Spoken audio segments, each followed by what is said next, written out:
it's hard for me to understand why we pull away from each other so easily, even though we're all walking the same road.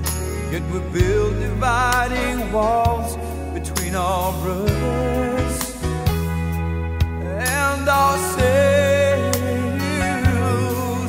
But I don't care what label you may wear. If you believe in Jesus, you belong with me. The bond we share is all I care to see, and we'll change the world forever. You will join with me. Join and sing, sing. You're my brother, you're my sister, so take me by the hand. Together we will work until He comes. And there's no foe that can defeat us when we're walking side by side. As long as there is love, we will stand.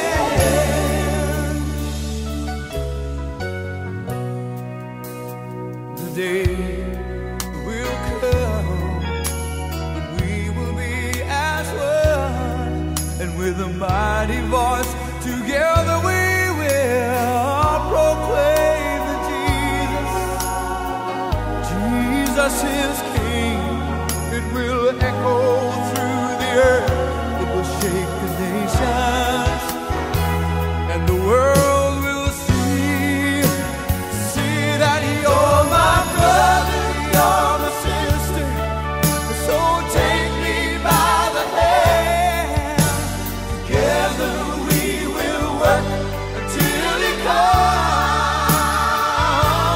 There's no foe that can defeat us when we're walking side by side. And as long as there is love, we will stand.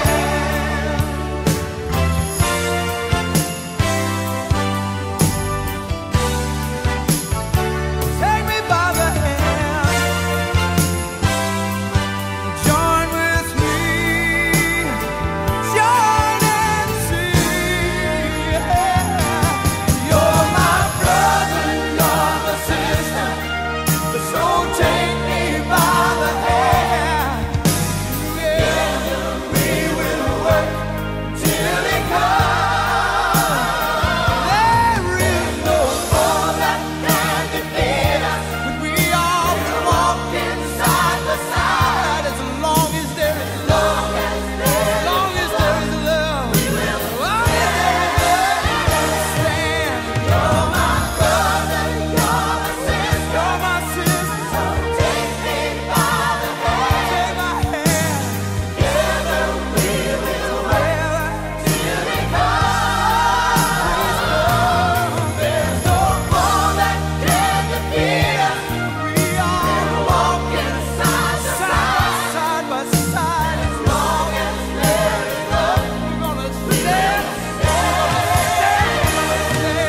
You're my brother, you're my sister, I love you. Take me by the hand. In your hand to stay. We will work till He comes. We will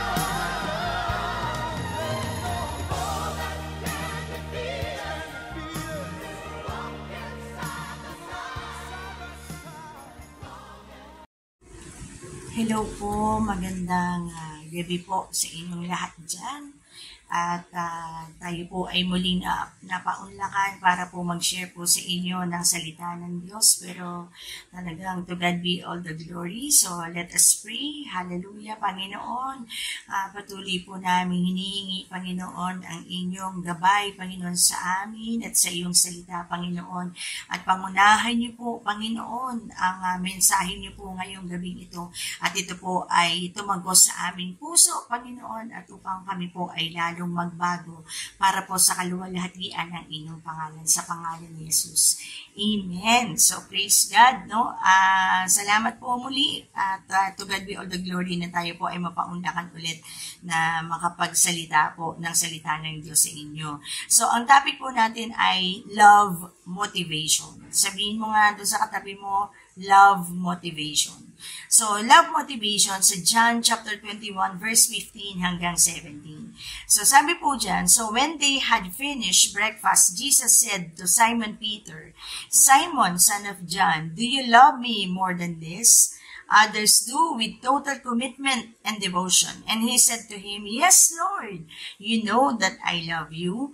Jesus said to him, Feed my lamb. So, verse 16, again, he said to him second time, Simon, son of John, do you love me? And he said to him, Yes, Lord, you know that I love you. Jesus said to him, Shepherd my sheep. He said to him the third time, So Simon, son of John, do you love me? Peter was grieved that he asked him the third time, Do you really love me, with a deep personal affection as for a close friend? So, ganun po ini-express ng Panginoon yung kanyang pagmamahal kay Peter. And he said to him, Lord, you know everything. You know that I love you.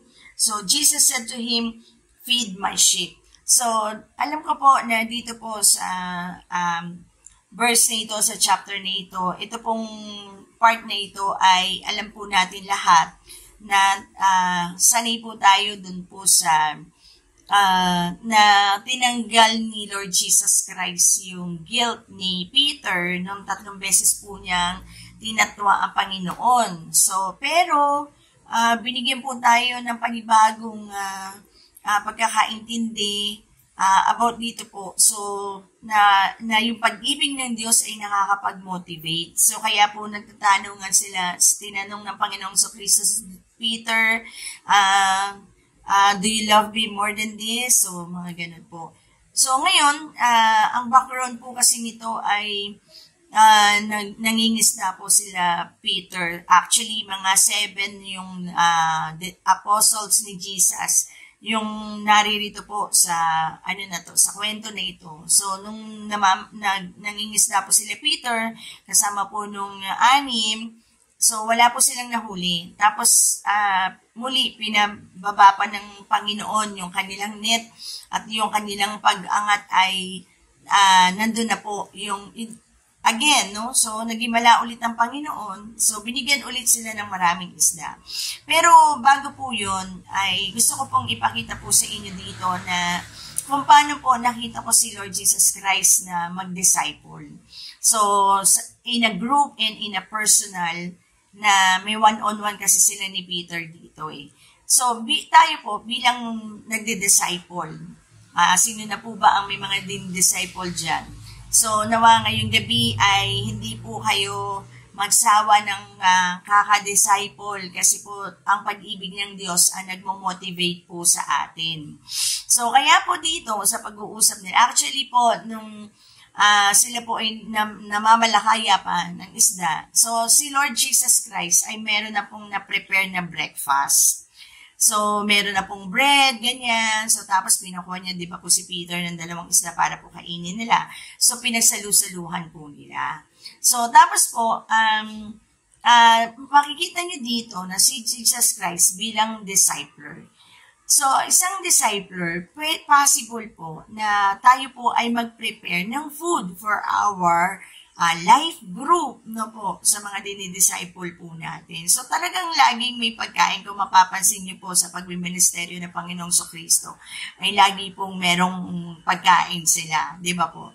So, talagang kasi malakas makainganyo ang pagkain sa discipleship So, kaya po yan ginagawa po ng Panginoong Kristo since ginagaya po natin ang Panginoong Kristo. Kaya naman po, ganun din, no? Nagpe-prepare din. So, talagang may preparing of food.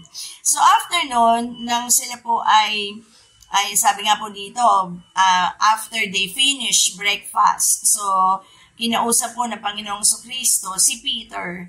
So, dito po yung pagmomotivate kay Peter kasi may pagbibilin. And along the shore, siguro ako na-imagine ko po na naglalakad sila sa shore at nag-uusap sila ng one-to-one. Yung kanina, nung sila po ay nagbe-breakfast, po, ay grupo sila. Tama po, yung pitong disciples ni Jesus ay nandoon. So, they have a group or life group. They have fellowship. So, bukod pa po yung tinatawag nating one-to-one. So, nagkaroon po ng one-to-one. So, ini-imagine ko po na nung nag-uusap po si Jesus Christ and si Peter, ay naglalakad sila sa shore kasi po doon nag-prepare si Jesus sa tabi ng shore.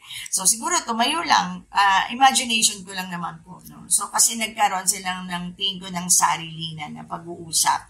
So, nung tinanong po So, sabi po dyan, di ba, sa verse 15, so when they had finished breakfast, Jesus said to Simon Peter, Simon, son of John, do you love me more than this? So, maaaring tinuro ng Panginoon yung lahat ng bagay na naroon na kung mamahalin po ni Peter ang Panginoong Kristo in spite and despite.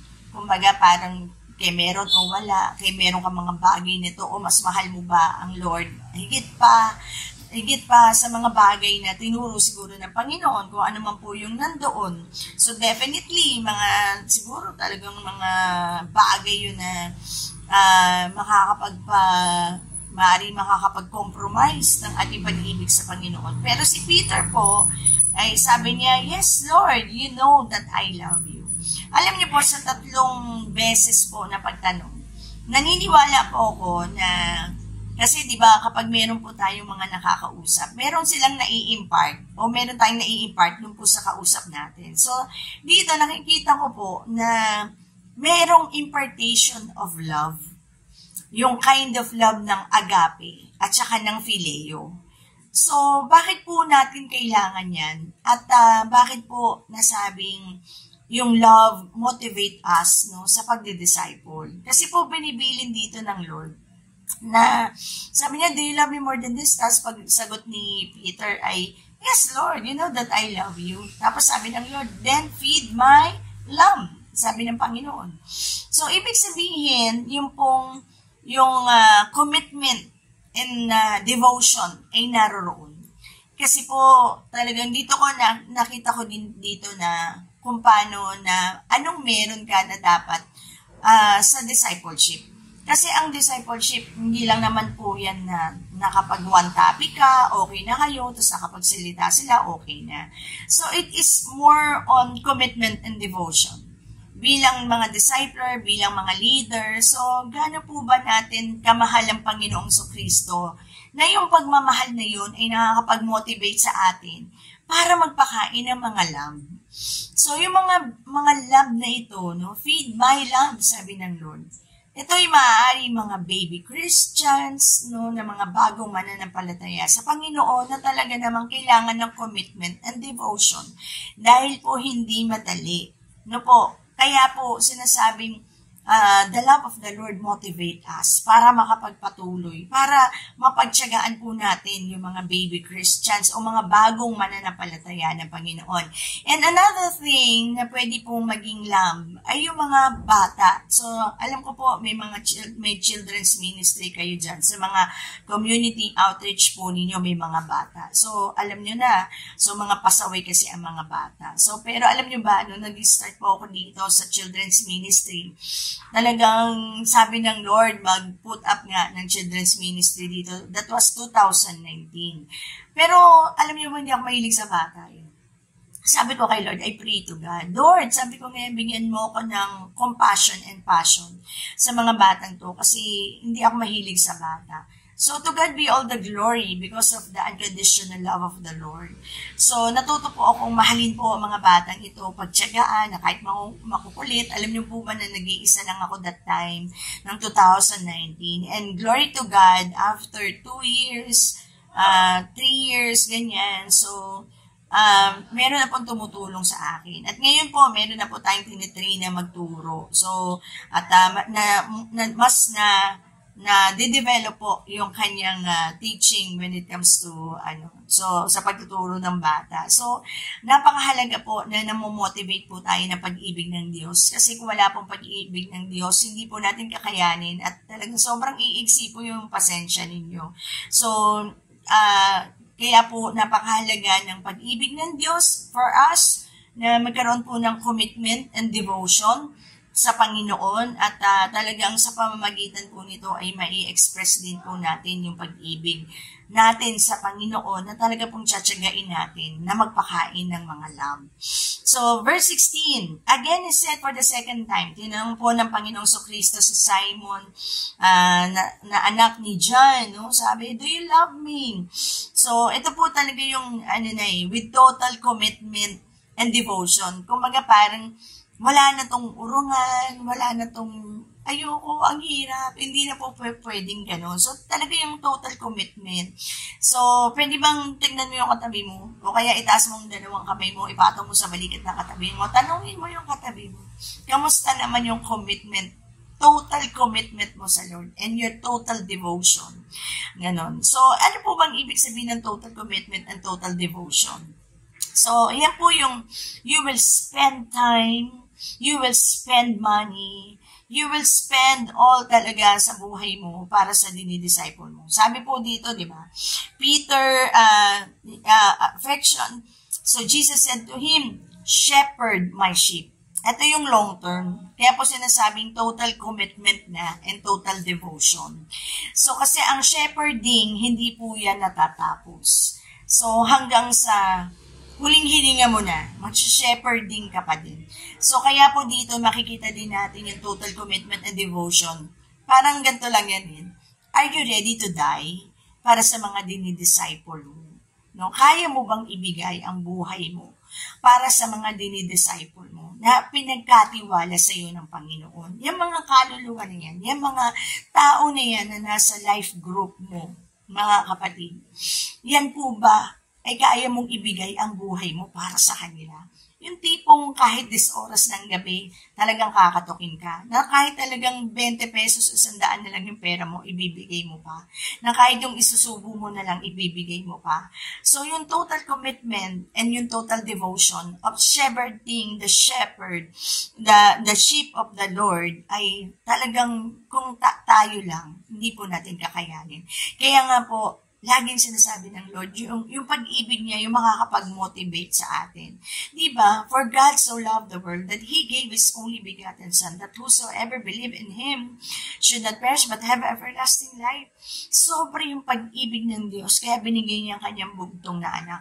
Kaya naman po sa atin, sobra din po yung pag-ibig ng Diyos na binibigay sa atin para po makapag-shepherd tayo ng mga sheep. Kasi po talagang kung sa sarili lang natin kakayanan, hindi po talaga natin kakayanin without talagang ang pag-ibig ng Diyos. No? Kaya po kailangan tayo po ay laging napupuno ng pag-ibig ng Panginoon. So verse 17, He said to him the third time, Simon, son of John, do you love me? Again, no, with a deep personal affection. Ito naman yung deep personal affection ni Peter sa Panginoon at bilang close friend. No? So, ito na po yung phileo. So, Peter was grieved that he asked him that third time. So, parang naano na si Peter, Lord, ano ba? Wala ka matiwala sa akin. So, pangatlong beses mo na itong inuulit na samantalang alam mo naman kung gaano kita kamahal. So, do you really love me? Meron ng really, po? Meron na talagang ina-assure talaga ni Jesus. And I believe, sa pag-uusap nila rito, yung ini-impart ng Lord yung kanyang pag-ibig. And also, Peter ay ini-impart din niya kay Jesus Christ, yung kanyang pag-ibig kay Jesus Christ. So, talagang merong impartation of love. No po? No, tas talagang may assurance, no? Ina-assure ng Lord Jesus Christ si Peter na talagang kaya niyang ibigay ang kanyang buhay para sa mga dinidisciples, para sa mga anak ng Diyos, no? Na kahit siguro na tanggalin ka sa comfort zone, ay patuloy mong yung commitment and your devotion to our Lord kahit anong mangyari. So, kahit pa sabihing buhay mo ang kapalit, magagawa mo yung utos ng mga Panginoon, yung bilin ng Panginoon na alagaan yung kanyang shepherd. And this time, sinasabi po, feed my sheep. So, kanina po, feed my lamb. Ngayon, tapos, shepherd my sheep. Tapos, ngayon naman po ay feed my sheep. So, kung i-imagine po ninyo, no, sa literal, so, nung bata pa, pinapakainin mo. So, tapos nag-shepherding, long term.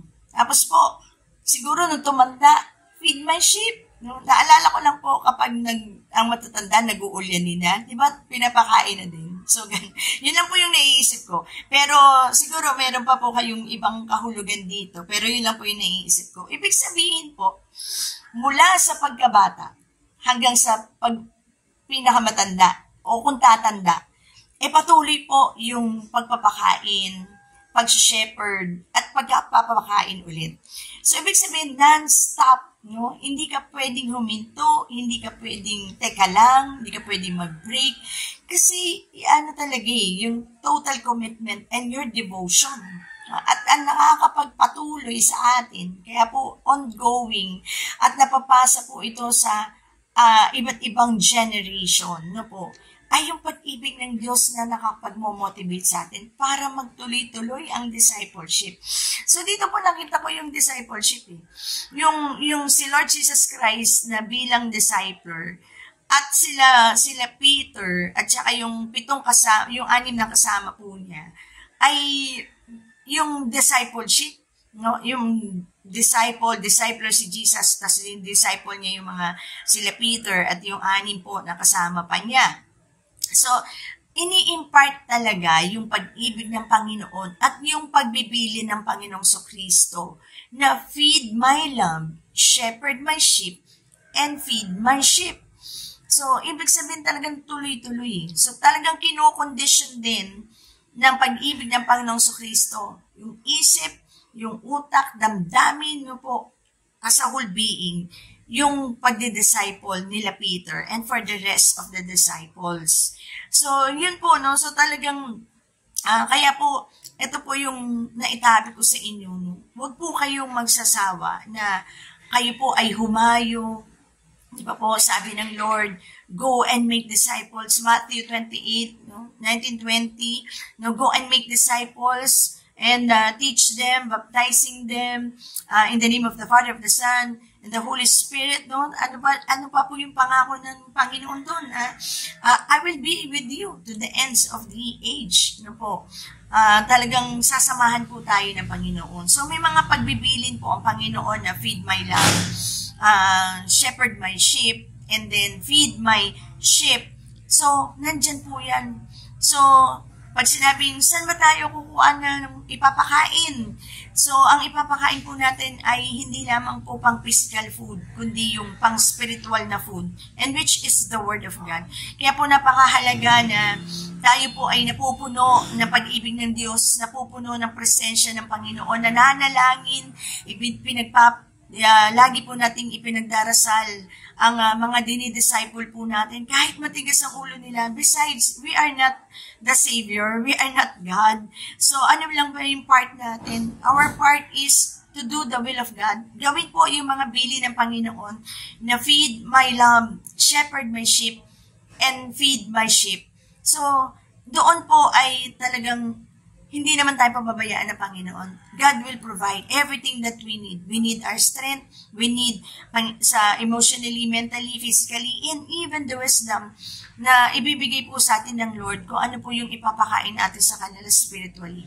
And also, I believe to our Lord Jesus Christ na talagang pati yung provision for physical food ay isusupply niya yan.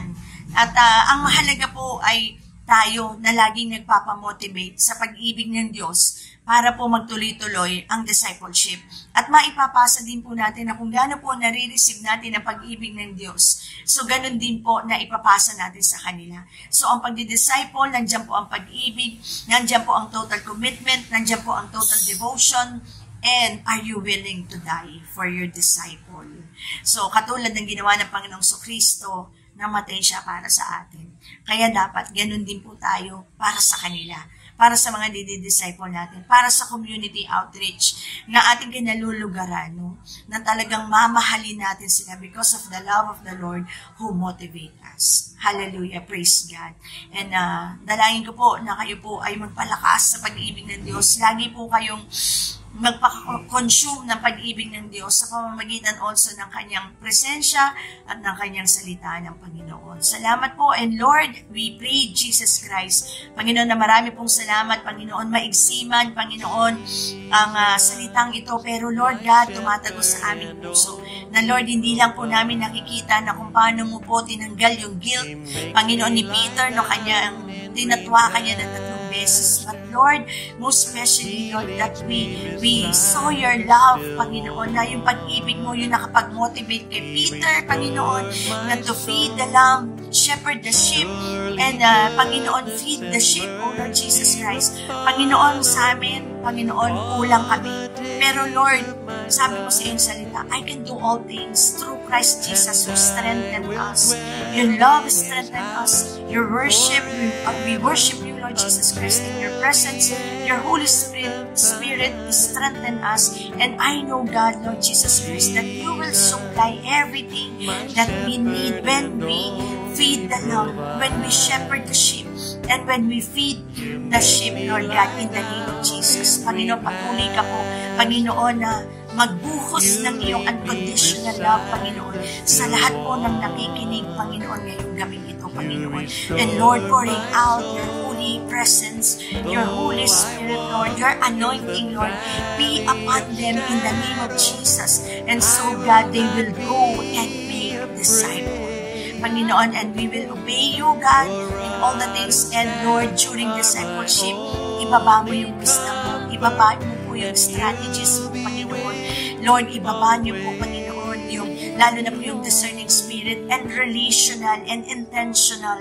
Lord Jesus Christ, na katulad ng ginawa mo, Panginoon, kay Peter, so very intentional, so very, Panginoon, relational, Panginoon, sapagkat may pag-ibig, Panginoon, at merong connection, O Lord Jesus Christ, through this kind of beautiful, grateful love, God, Panginoon. Marami pong salamat, pagpalain niyo pong bawat isa. Salamat po, Panginoon, muli tinataas ka namin, niluluwalhati ka namin at pinapasalamatan. Ito po ang aming panalangin sa matamis at makapangyarihang pangalan ng Panginoong Jesus. And everybody say, Amen. So maraming salamat po, and God bless you. Nawa po ay na-motivate po kayo ng pag-ibig ng Diyos. Tuloy lang, mga kapatid, sa ating pag-ibig. God bless.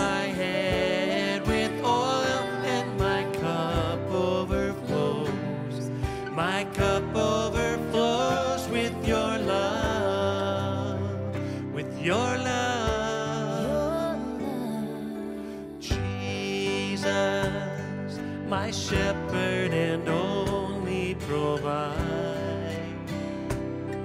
You make me lie down in green pastures. You lead me beside